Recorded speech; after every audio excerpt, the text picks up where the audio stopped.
So those mini mugs needed mini handles, and I decided the best way to make them was to pull a bunch of little handles off of one bigger lump of clay. Similar to throwing off the hump, pulling more handles off of one piece like this allows me to make them smaller while still having enough clay to hold on to so that it doesn't just slip and slide around.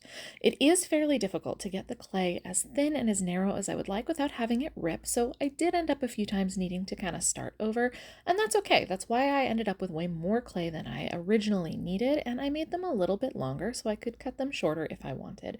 Once I finished pulling a handle, I just kind of carefully pinched the end of the handle off and then shaped them into a little arch and set them to dry over on the table. I've really been enjoying working on a slightly smaller scale. I've been calling these mini mugs, and they're small, but they're not like super, super tiny.